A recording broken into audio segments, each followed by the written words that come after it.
अब सवरिया रे गोइया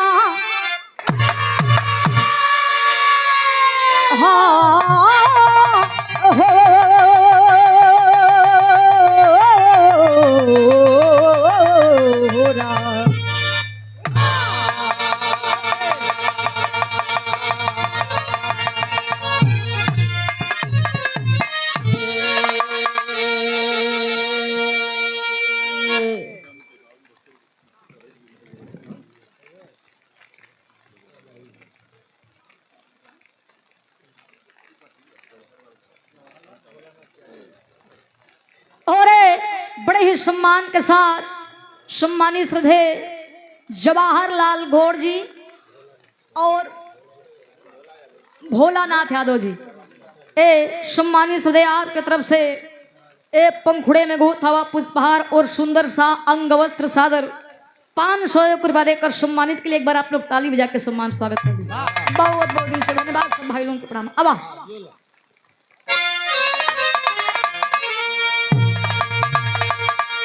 हमारे कवि जी 4 लाइन भूमिका के अंदर बड़ा सुंदर भाव लिखत है। कैसे मास्टर?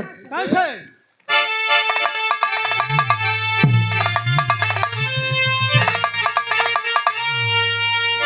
तो पैदा कोई नहीं, अरे तो पैदा कोई नहीं जो करे सामना, अरे हाथी हमसे मिला ले जमा जंग में, उसके पौरुष की पूरी करूं कामना, अरे पीर पंजा मिला ले पीर के ढंग में, हौसला है हिमालय अटल साधिना, अरे तू बंसी का हंसी सच्चा गुरु रंग में, कहे गुरु महेंद्र समाबाधिना, अरे खून खवला है साये उमंग में।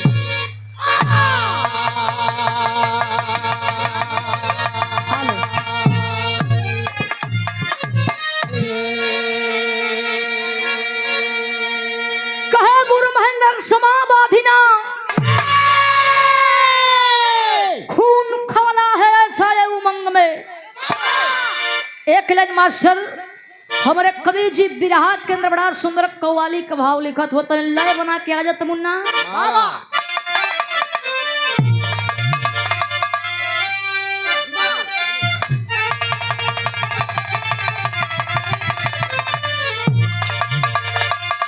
देखा भैया पहले के जमाना से अब के जमाना से बड़ा अंतर हो गई है। देखा पहले बिराह होके जेंट्स जेंट्स में, अरे वाह, अब लेडी लेडा में होता। लेडी लेडा का होला। देखा भैया तनी कम पढ़ा लिखल उनकर कहले का मतलब कि कोरी जेंट्स एक कोरी लेडीज। अब बिराह होता भैया थे कोरी जेंट्स है कोरी लेडीज।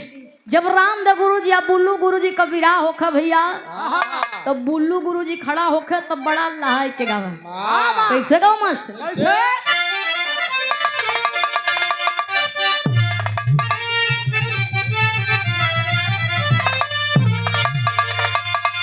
अरे तय की बाती,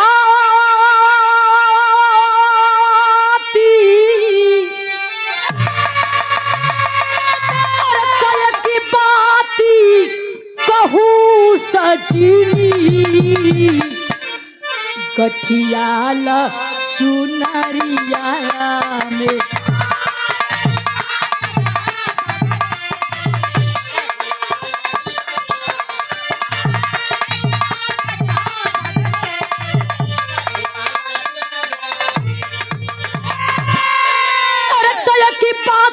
कहूँ सजनी, अरे गठियाला चुनरिया में, अरे तो गठियाला चुनरिया में बिनी मोली,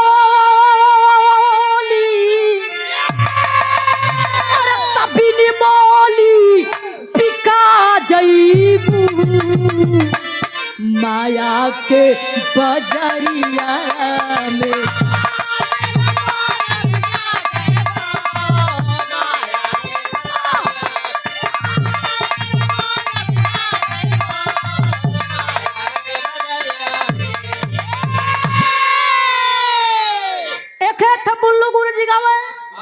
लेकिन जब राम न गुरु जी खड़ा होकर भैया ते ही के तनि साथ चढ़ के गावे चढ़ के उहा राजा हारमोनिया के पत्ती पर कैसे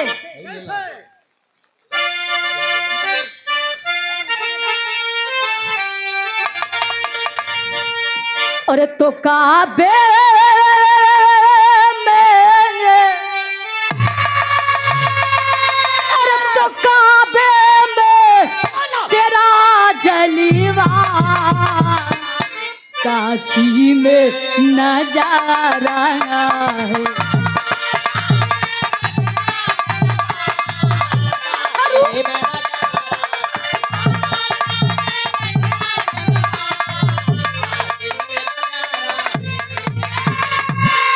अरे तो काबे में तेरा जलवा काशी में नजारा है अरे काशी में नजारा है तो हमें भी अरे तो हमें भी तो प्यारा है हमें वो भी तो प्यारा है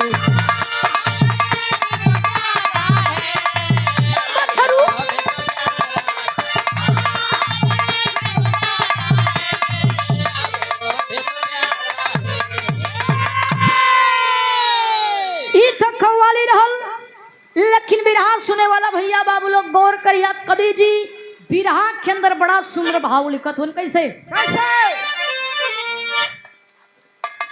और बड़े ही सम्मान के साथ जगदीश कुमार वर्मा जी ग्राम सभा अड़नी से सादर 100 रुपया देकर सम्मानित के लिए बहुत बहुत दिल से धन्यवाद। और एक खुरमा प्रगति से कोरमसा प्रगति से पप्पू मौर्य जी बड़े ही सम्मान के साथ सादर 100 रुपया देकर सम्मानित के लिए दिल से धन्यवाद। और पंधारी यादव जो कि पूर्व प्रधान अड़नी से तीसरी चौथी बार पुरस्कार है सादर 100 रुपया देकर सम्मानित के लिए बहुत बहुत दिल से धन्यवाद। कैसे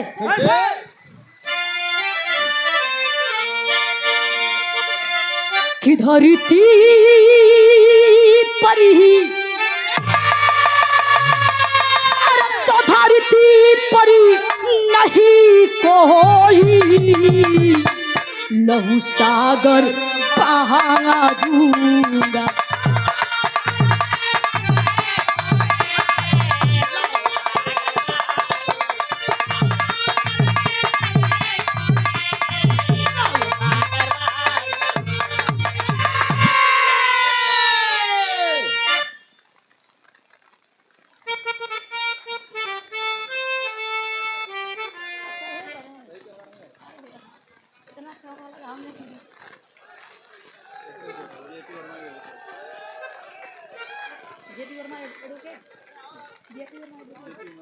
और बड़े ही सम्मान के साथ हमारे शेफी वर्मा एडवोकेट साहब जी पंखुड़े में गो था पुष्पहार और सादर 100 रुपया देकर सम्मानित के लिए बहुत बहुत दिल से धन्यवाद।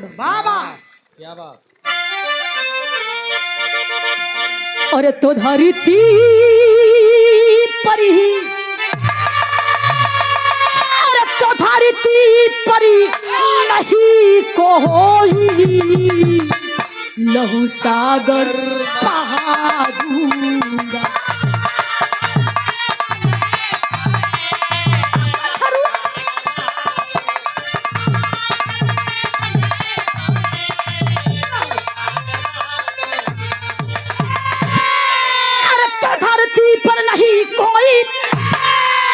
सागरी बहा दूंगा लहू सागरी बहा दूंगा आए जो तो आए जो कमरी को होई बालों से चला दूंगा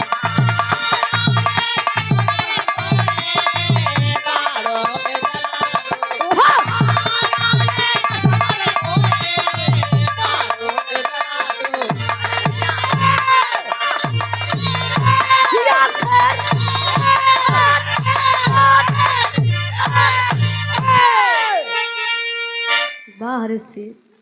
और यज्ञ नारायण यादव भावी प्रधान पद के प्रत्याशी सम्मानित थे। बनपुरवा धनुपुर हट्टी से सादर 100 रुपया देकर सम्मानित के लिए दिल से धन्यवाद। यही जैसे हमारे कहानी का शुरुआत हो गई जौहरी शर्मा के नाम बा।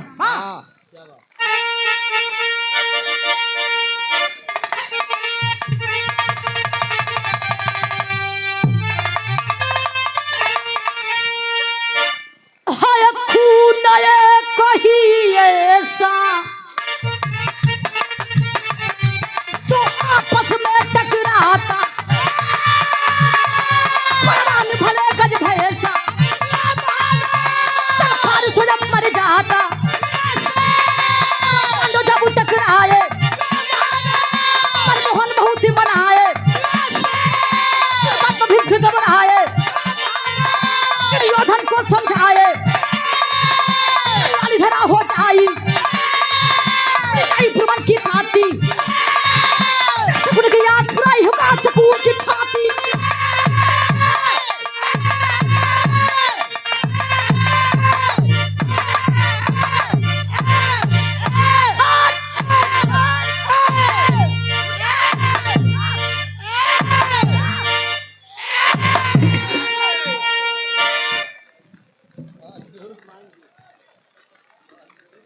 ए भाई जर्सी साड़ देखा कक्का तनी बच बचा कि नहीं हो बचल वो झड़ जाए। और राजेश बिंद जो कि बड़े ही सम्मान के साथ हमारे भूसलपुर प्रधान जी के तरफ से सादर 100 रुपया देकर सम्मानित के लिए प्रधान जी के छोड़ों पड़ा।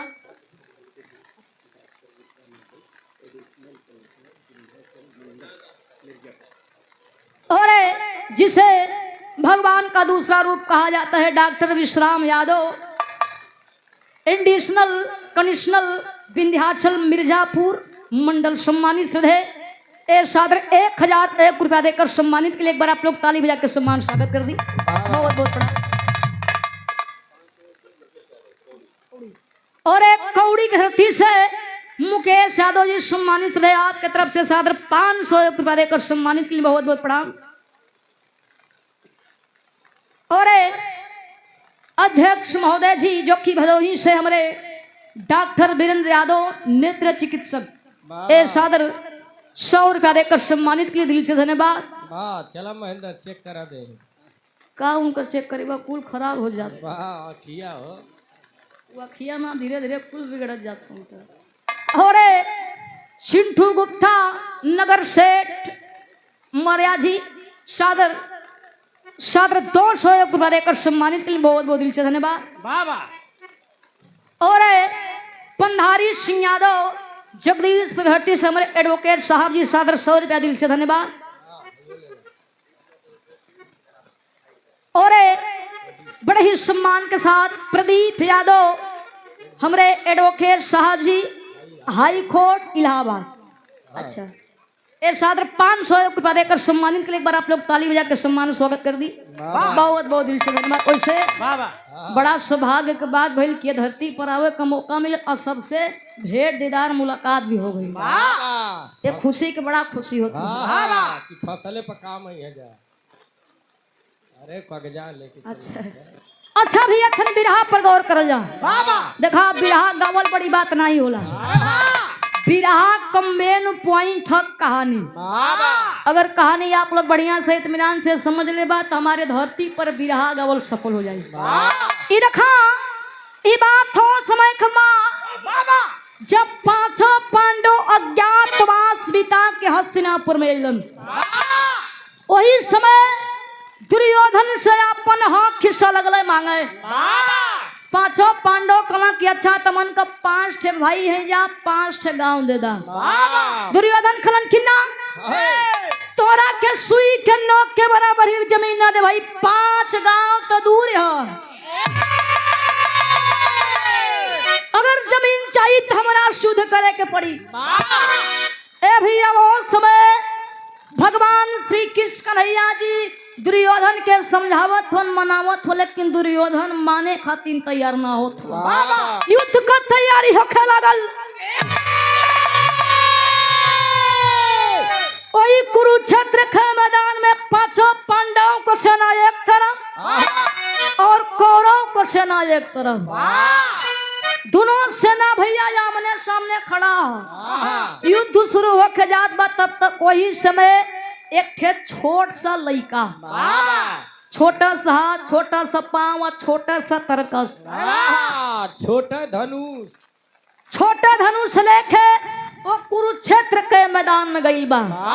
जब दोनों ओर का सेना देखला कहला कि अरे ये कुरुक्षेत्र के मैदान में छोट सा लड़का या का करते कि यहाँ से भागा भाग लड़का भाग। ए बड़ो वो थोड़ी डाला। ए भैया लड़का कहता कि सुना ये दोनों ओर का सेना मार जवन अल्लाम बल्लम गदा ले के मार भाजात हुआ। ये दोनों ओर का सेना या के हमसे फरियाली हमार कुछ कह ना पाई।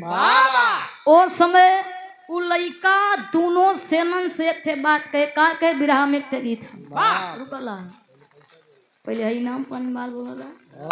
और मनोज निगम जो कि विक्रम प्रहर्ती से हमारे सम्मानित सुधेव प्रधान जी की तरफ से सादर 100 रुपया देकर सम्मानित के लिए दिल से धन्यवाद। और लल्लू पासी सुख दुख के साथी ग्राम सभा कौड़ी के निवासी सादर 100 रुपया दिल से धन्यवाद। तो चपलेंगे हवा भैया अब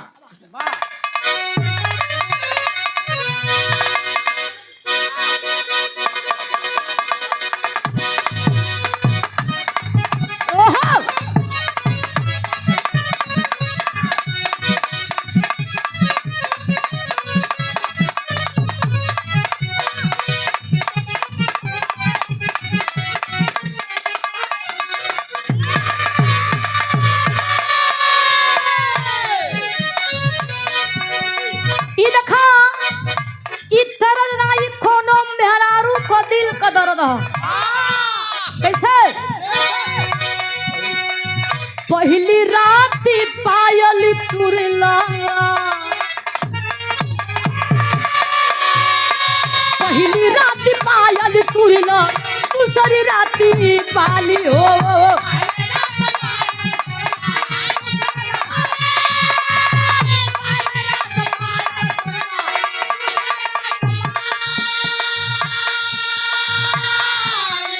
तीसरी रात झुमका झुलनी तुर नहाली आली हो।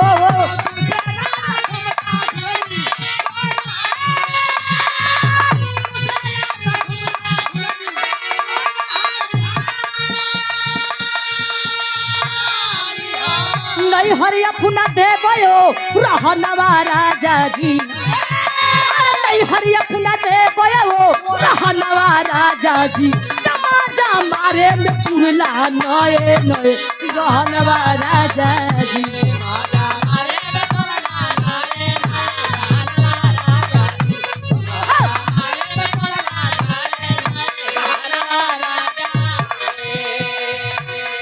लेकिन गौर करियाई गीत रहलो समय उ लइका दोनों सेनन से एक बात कहता का कहे कि के पिया वाला सैतना अरे के कर माई तू भी हो।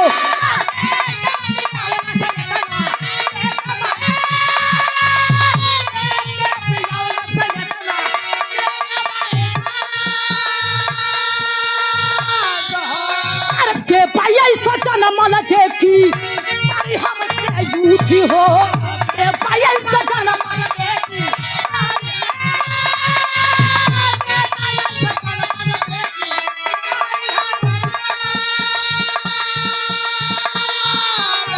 छाना भर में हाथों ले परनवाराना में, छाना भर में हाथों ले परनवाराना में। लेकिन तीखी ना न पाई मरली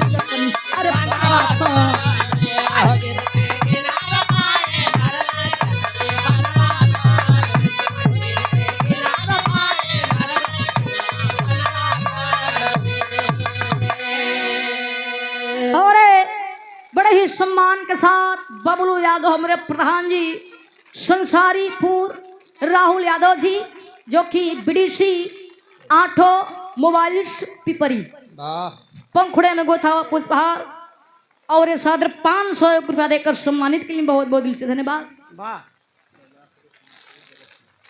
और एक कैलाश यादव समाज सेवी जगतपुर घट्टी से सादर 500 रुपया देकर सम्मानित के लिए बहुत बहुत दिल से धन्यवाद। और बंदी पट्टी से सम्मानित रहे सुभाष बिंद जी सादर 100 रुपया देकर सम्मानित के लिए बहुत बहुत प्रणाम। और हरिहर प्रसाद यादव जी बंदी पट्टी से सादर 100 रुपया देकर सम्मानित के लिए बहुत बहुत दिल से धन्यवाद।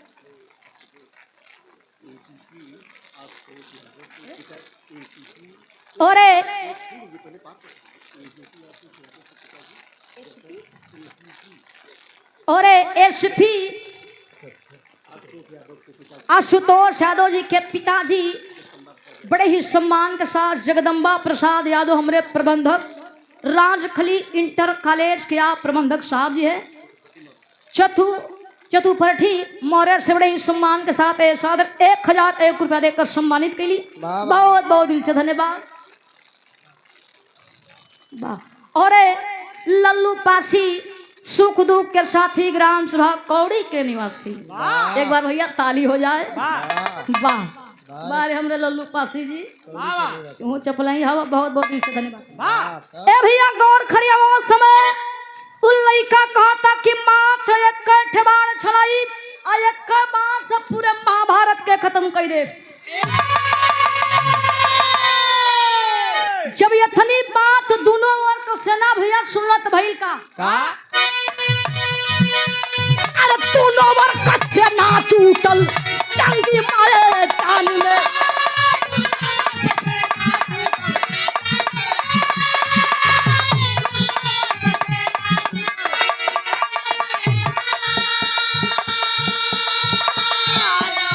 छोटिया फुलावे सब ही अपने मुंह में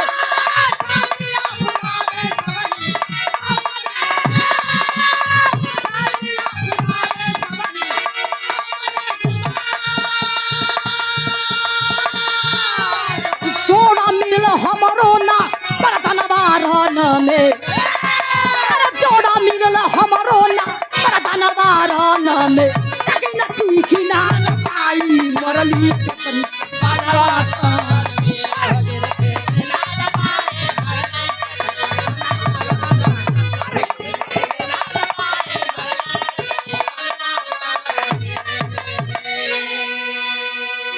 और बड़े ही सम्मान के साथ श्याम पांडे निजी सचिव भाजपा भावी ब्लॉक प्रमुख के आप प्रत्याशी धनुपुर हट्टी से सादर 500 रुपया देकर सम्मानित के लिए बहुत बहुत दिल से धन्यवाद। और एक कृष्णा प्रधान खड़ारा घट्टी से हमारे प्रधान जी की तरफ से सादर 100 रुपया। वैसे मास्टर गुरु जी प्रधानी बड़ा मशक्कत से मिला थे बड़ी सीसी बाटे के परत है खाली सीसी। अच्छा और राजेश प्रसाद कन्हैया मेडिकल स्टोर आपके यहाँ मनुष्य और पशुओं की सभी अंग्रेजी दवाइयाँ उपलब्ध है। सादर पशु डॉक्टर कन्हैया लाल प्रजापति जी उनके पिताजी यानी हमारे पिताजी भैलन श्री डॉक्टर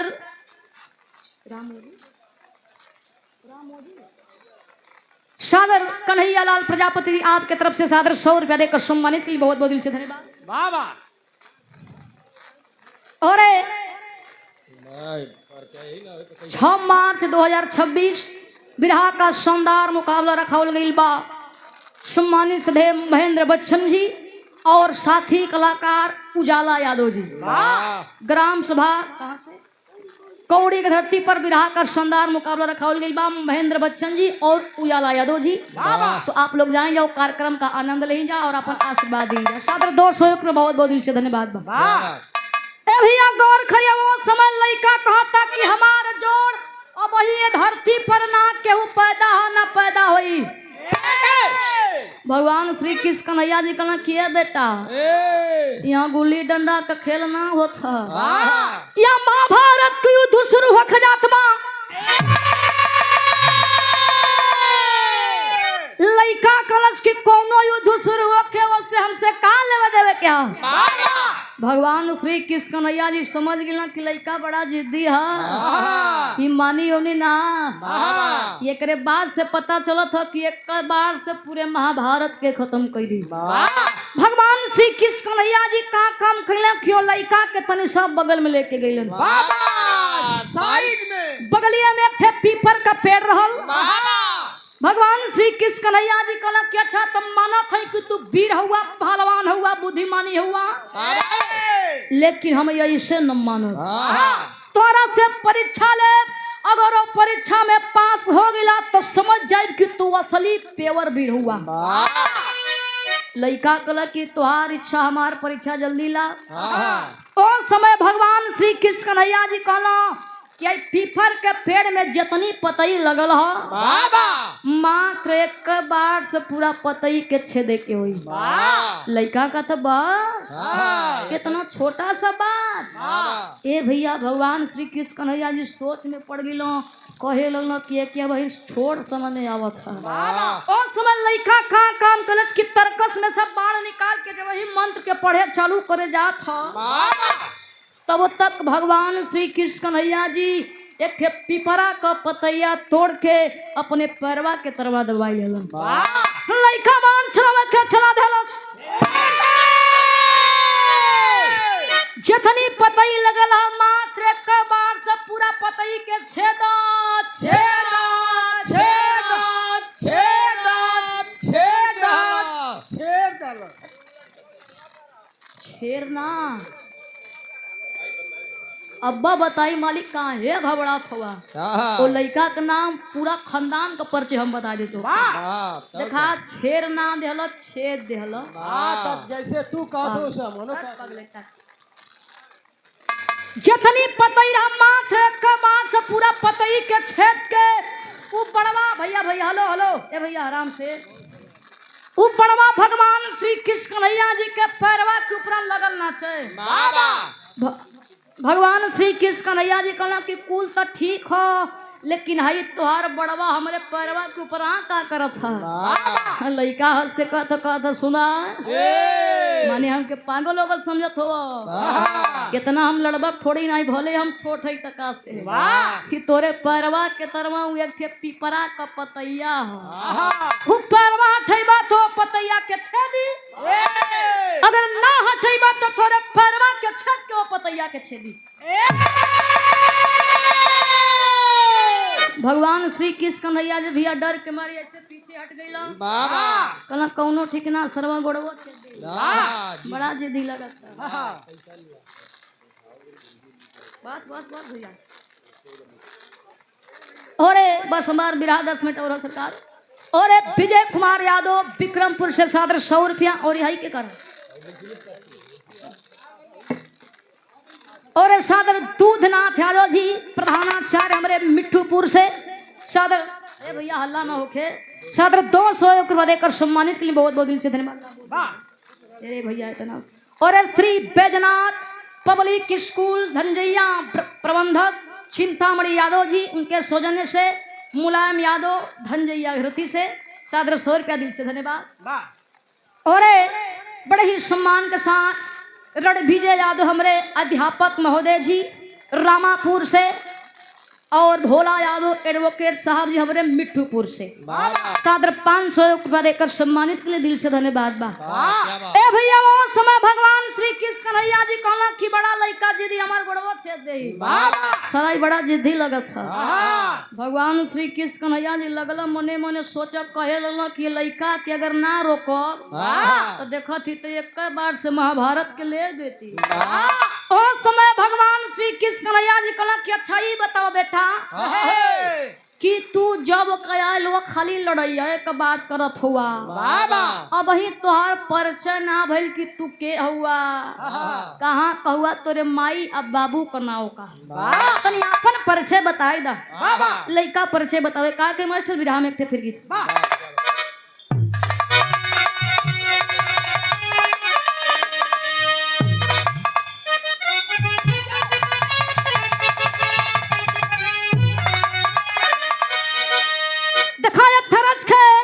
स्वर्गीय रामदेव गुरु जी अपने जवानी ख्याला में बड़ा रगड़ के बड़ा मछल के गावत रहा भैया। कैसे गावत रहा? कैसे? अरे तो गवना करा पिया घरे बैठैले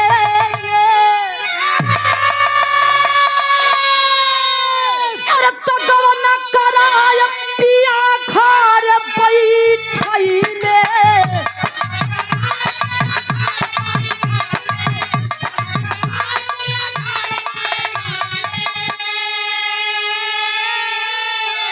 अरे तो गवना करा पिया घर बैठैले अरे तो अपन कोइलर में लागल रे मीरा मोही दगा दई के भागल रे मीरा मोही।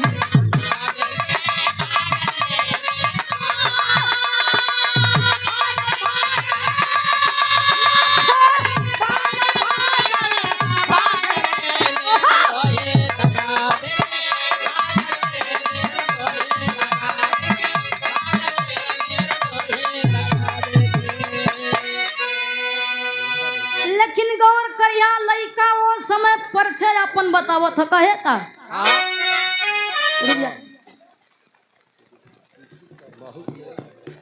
देखिए पतला का तो बड़ा मोट है। और बड़े ही सम्मान के साथ विशिष्ट अतिथि हमारे धीरज तिवारी जई PWD मिर्जापुर से। देखा भैया यो जरूरी है सर। हाँ हाँ माल वो जरूरी है, मालो पानी जरूरी है। ये सादर 1001 रुपया देकर सम्मानित के लिए बहुत बहुत दिल से धन्यवाद। गौर करे विरामात 5 से 7 मिनट तक और बा लड़का परिचय बतावे कहाँ और तो बरबरी कन्ना मामा हमारा भी मदादा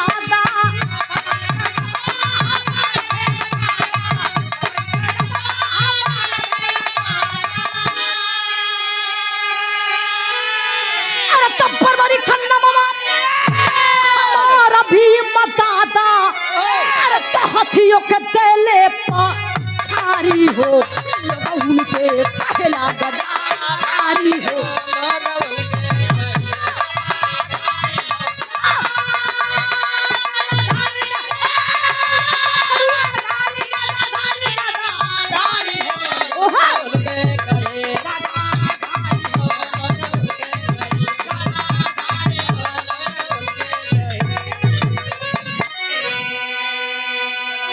और बड़े ही सम्मान के साथ श्री डॉक्टर रामबली प्रजापति जी और आपके पिताजी श्री कन्हैया लाल प्रजापति जी सादर 100 रुपया देकर सम्मानित की बहुत बहुत दिल से धन्यवाद। और सुनील कुमार फाल जी भावी जिला पंचायत पद के प्रत्याशी जगदीशपुर वार्ड नंबर 1 से सादर 100 रुपया देकर सम्मानित के लिए दिल से धन्यवाद। और अनिल माली भावी प्रधान पद के प्रत्याशी दत्तेपुर कुंदौरा घरती से सादर 100 रुपया दिल से धन्यवाद। ए भैया वो समय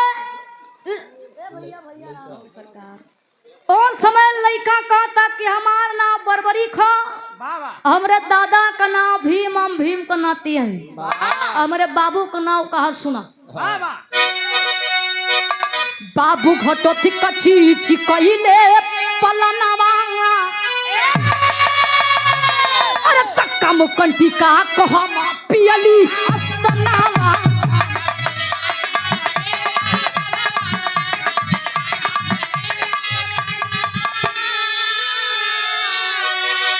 अरे तो हमारू मरिया के देखा न कान्हा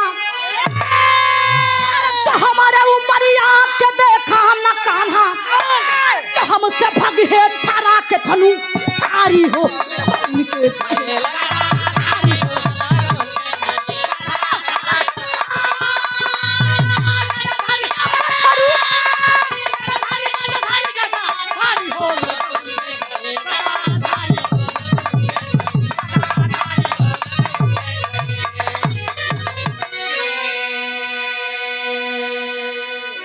सम्मान के साथ राम लखन मिश्र हॉस्पिटल के आप प्रोपराइटर साहब जी हमारे अरुण मिश्रा जी सादर 500 रुपया देकर सम्मानित के लिए दिल से धन्यवाद बा। वाह ए भैया वो समय लड़का कहता कि हमार नाम बरबरी खो, हमरे दादा का नाम भीम, हम भीम का नाती है, वाह हमरे बाबू का नाम है घटोत्कच, हमरे माई का नाम है कंटिका। वाह भगवान श्री कृष्ण कन्हैया जी कहला कि बेटा कुरुक्षेत्र के मैदान में आई तरह जरूर, लेकिन के करे और से लड़ल चाहत रहला। वाह बरबरी कहला आराम से और समय लड़का कहता कि हमार माई तक कले रही बेटा कि जेकरे और का सेना कमजोर पड़ी ओकरे ओर से जाए के तू लड़ी हा। ते कन्हैया जेकरे और का सेना कमजोर पड़ी ओकरे ओर से जाए के हम लड़ल। भगवान श्री कृष्ण कन्हैया जी जब इतनी बात सुनने लगल मने मने सोचे विचारे कहे लगल कि ई त लड़ाई धर्म आ अधर्म के बा। वाह हम तो धर्म के जिताई, लेकिन अधर्म की ओर को लोग हारे लगिया तो ओकरे ओर से जाके लड़े लगियन, धर्म का हार हो जाई और अधर्म का जीत हो जाई। भगवान श्री कृष्ण कन्हैया जी मनवा में इतनी बतिया सोचत हो तब तक बरबरी के एक सवाल के दिलन। कहलन कि अच्छा ही बतावा प्रभु कि कुरुक्षेत्र के मैदान में दोनों ओर का सेना कब्रित था, तो हम सही बतावा कि हम विजय के कर हुई। भगवान श्री कृष्ण कन्हैया जी कहला बस बेटा तू असली मौका दे देला। कहला कि विजय वही कहोई जेकरे ओर को कुंवार लइका वीर होखे, बलशाली होखे, बुद्धिमानी होखे, अगर जेकरे ओर से जाए के अपन बलि दे दे ओकरे ओर का सेना विजय हो जाई। लड़का का थई हो बात का ला त हमारा मुड़िया काट ला हमरे दादा के जिताए दा। लेकिन ए प्रभु हमारे एक सपना हमारे एक इच्छा रहल कि महाभारत को हम लड़ाई देखी। भगवान श्री कृष्ण कन्हैया जी कहलन कि तुहार मुड़ियो कट जाई तो बहुत तू महाभारत का लड़ाइया देखवा। मिलन का विराम में तेरी के भाव पैसा ले ले और अभय लाल यादव, अच्छा अभय राज यादव सागर सम्मानित थे। ये सागर 251 रुपया देकर सम्मानित के लिए बहुत बहुत पड़ा। और फिर से पुरस्कार 6 मार्च 2026 बिरहा का शानदार मुकाबला रखा गया है। उजाला यादव जी और साथी गायक महेंद्र बच्चन जी, स्थान कौड़ी बाग में। सादर 100 रुपया दिल से धन्यवाद। बस बस भैया घोड़ा मत। और भावी जिला पंचायत पद के भावी जिला पंचायत सदस्य पद के प्रत्याशी वार्ड नंबर 5 से धनुपुर से मुकेश यादव जी धनजैया, सादर 100 रुपया दिल से धन्यवाद। और सम्मानित हमारे अजीत यादव आर्मी, सम्मानित हमारे फौजी भाई जी की तरफ से हंडिया धरती से हमारे फौजी भाई जी की तरफ से सादर 100 रुपया देकर सम्मानित के लिए बहुत बहुत दिल से आया। वाह क्या बात।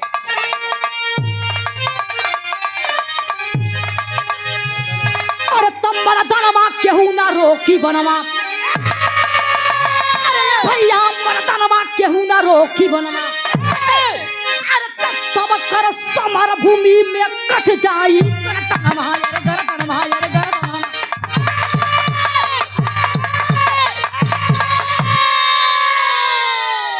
समकर समर भूमि में कट जाई गर्दनवा, मर्दनवा केहू ना रोकी बनवा।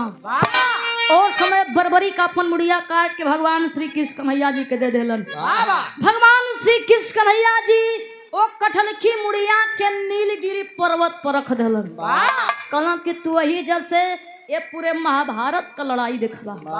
उस समय भगवान श्री कृष्ण कन्हैया जी कुरुक्षेत्र के मैदान में जब अइलन भइल का मास्टर ई बिरहा का आखिरी तरज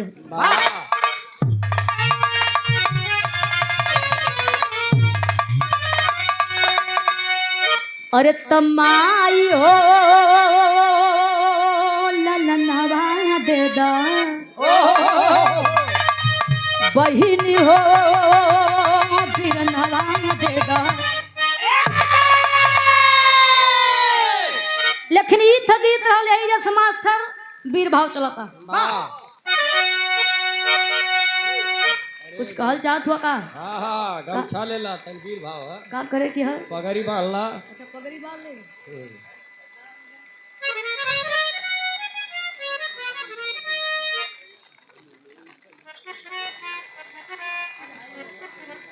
वही तो वाह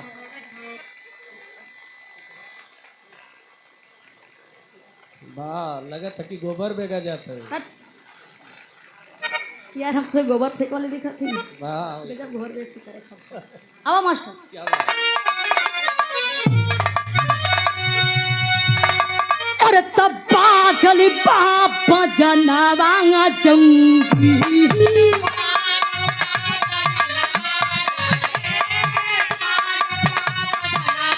अरे भीड़ी कैले जनवांगा जंगी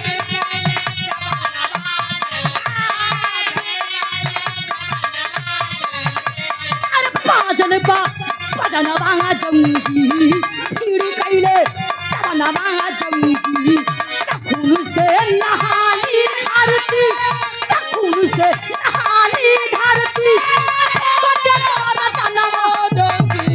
पाजल पापा जनवा जंगी पाजल पापा जनवा जंगी फिर कैले जनवा जंगी खून से नहाली धरती खून से नहाली धरती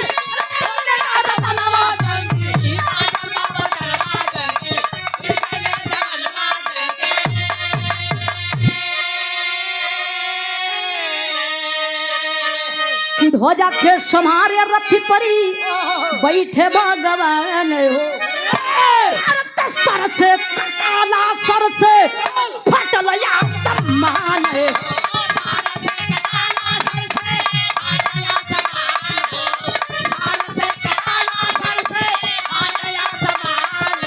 अरे रोले ली जनना जंगी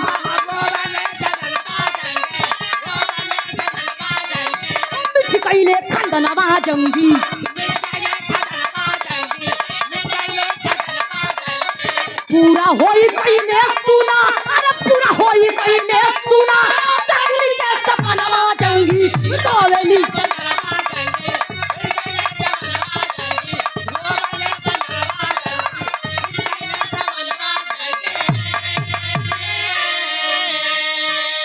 ए भैया वो समय कुरुक्षेत्र के मैदान में लड़ाई शुरू हो गई धुआंधार लड़ाई होत बा धरती खून से लहूलुहान हो गई ओ कुरुक्षेत्र के मैदान में लाश पर लाश गिरे लेकिन उलसिया केहू से गिनले न गिना दू जने के उस समय बड़ा चिंता होखे लागल उड़हला के मास्टर विराह में पपट भाव अरे बड़े ही सम्मान के साथ हमारे और सुभाष यादव जगदीश प्रगति से ट्रैक्टर वाले वाह माता रानी तुम्हारी स्टीयरिंग बनाए के रखे रहे सादर 100 रुपया दिल से धन्यवाद बनाए के रखे रहे। यहाँ तो भाषा है काम बना के रखे रहे और तारकेश्वर यादव जी हमारे कोटेदार साहब जी जगदीशपुर से सादर 100 रुपया दिल से धन्यवाद। अब वाह क्या बात।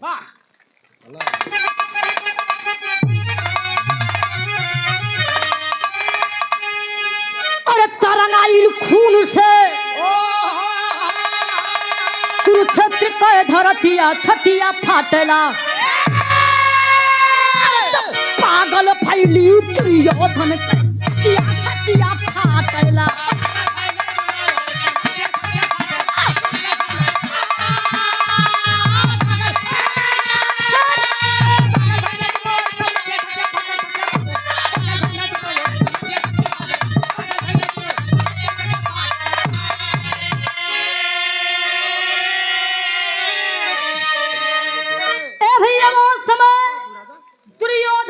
शकुनी के बड़ा चिंता होखे लागल शकुनी जवन उनकर मम्मा रहला भैया जवन पासा खेलावत रहा जवन पासा खेलावत रहे भैया लगलो मने मने सोचे कि इधर का सेना 5 थे और उधर का सेना 100 थे फिर भी हमार सेना मारल नहीं कौर करिया बिरहा सुने वाला भैया बाबू लोग कि जवन कुरुक्षेत्र के मैदान में लसिया गिरे जवन लाश केहू से गिनले न गिना उ लसिया होत का रहे बिरहा में आला कबावा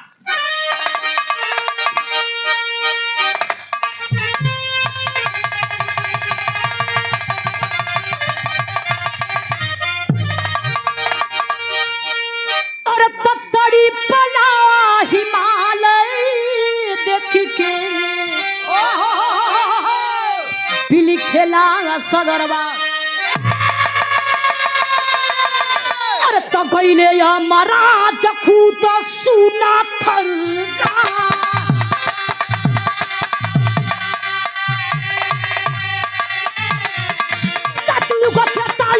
भईनी लड़ैया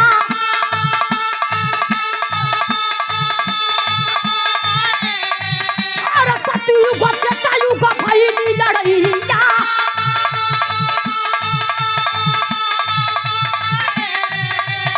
दोपहर में देवता हो गईले घबरा अरे लसिया से लसिया दबला धरती में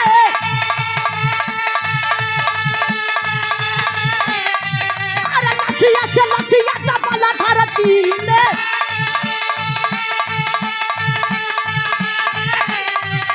तगिन ले न लसिया हो केहू से गिना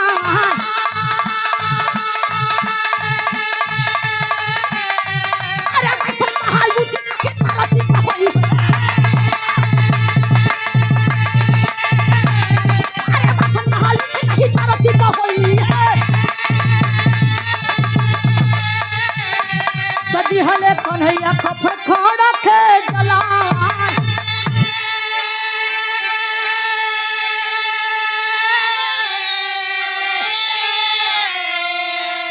ए भैया जौन पांचों पांडव के पत्नी रहली द्रौपदी संडी का रूप धारण कई के रोज सुबह में लड़ाई होके और रात के समय में जाके पूरा लसिया के खा जाए ऐसे करत करत करत करत 18 दिन बीत गई महाभारत का लड़ाई 18 दिन तक चलल महाभारत की लड़ाई 18 दिन तक चलल बाबू और समय पांचों पांडवन को जीत हो गई और कौरवन का हार हो गई पांचों पांडव भैया जीत गए तो भीम के अंदर लगा पांचों पांडवन के घमंड हो गई भीम अपन भैया गदा उदा लेके लगला भाजा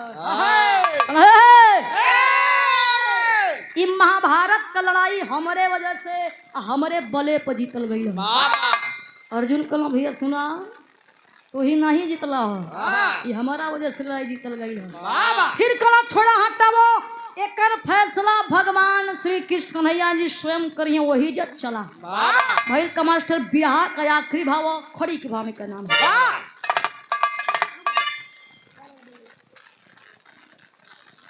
और बड़े सम्मान के साथ लल्लू पासी सुख दुख के साथी ग्राम सभा कौड़ी के निवासी कहाँ हुआ अरे भगवान बैठो इस 100 रुपया दिल से धन्यवाद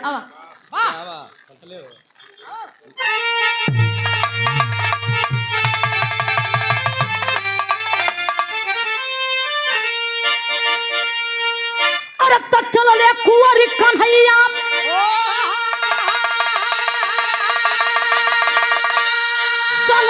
पांडव पीरावा जितलस कैसे के लड़िया बताई हीरावा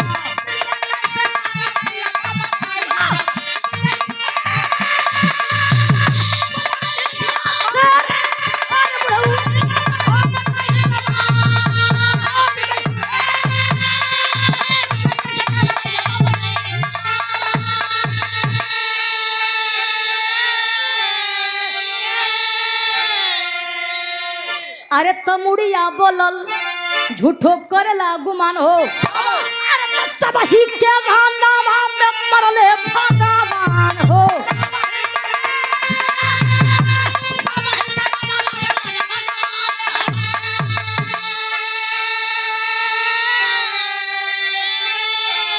अरे तब महायुद्ध में महाबली कही कौन बीरावा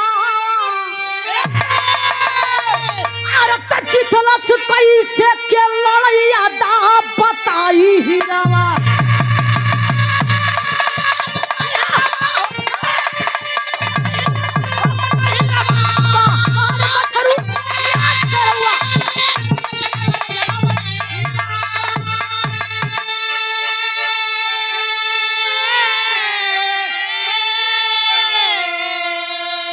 गौर करिए हमारे बिरहा कई आखिरी पॉइंट हो ए भैया पांचों पांडव भगवान श्री कृष्ण कन्हैया जी के पास अलन भीम जाके कथवा खे बरबरी कब छई।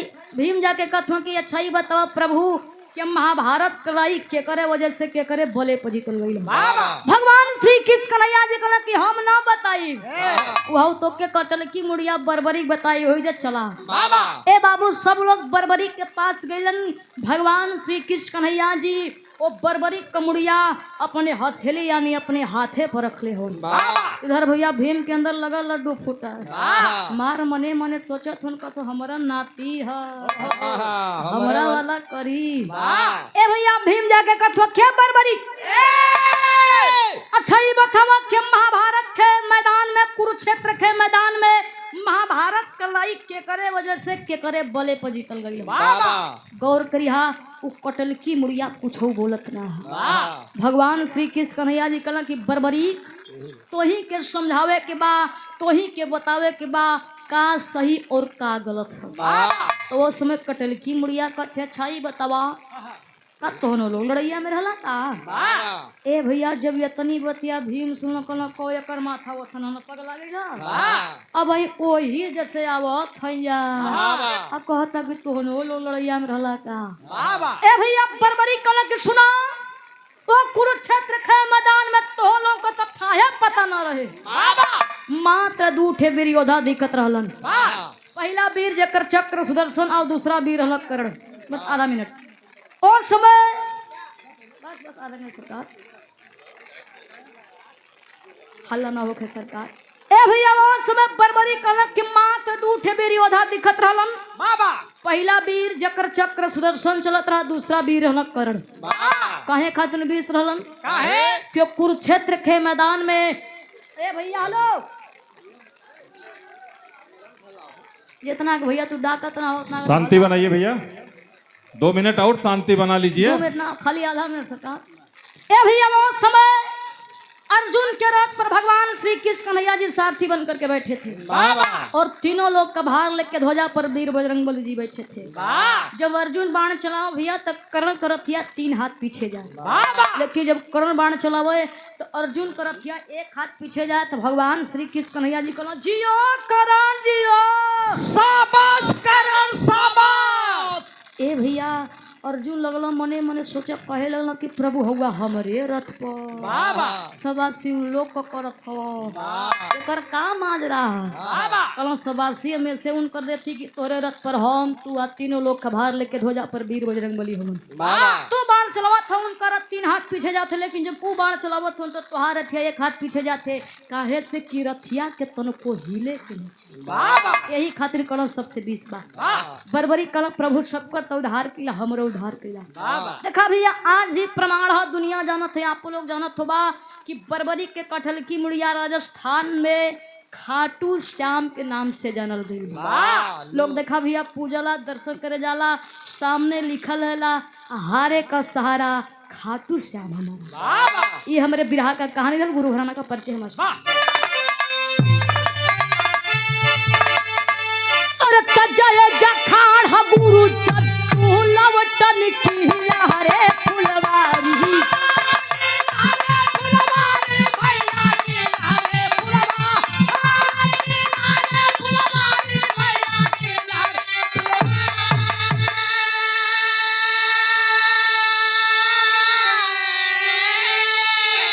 तो सर्वश्रेष्ठ नारायण रामदार की तैयारी।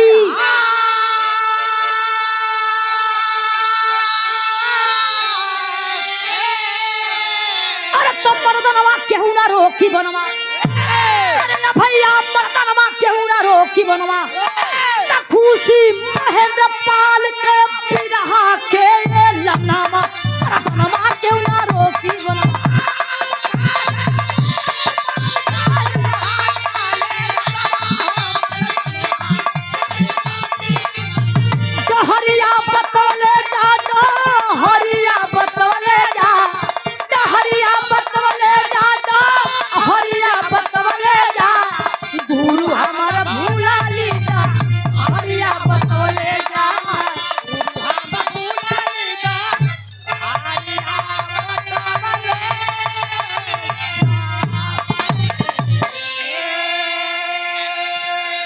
बहुत बहुत धन्यवाद, तालियां बजाकर स्वागत कर दीजिए।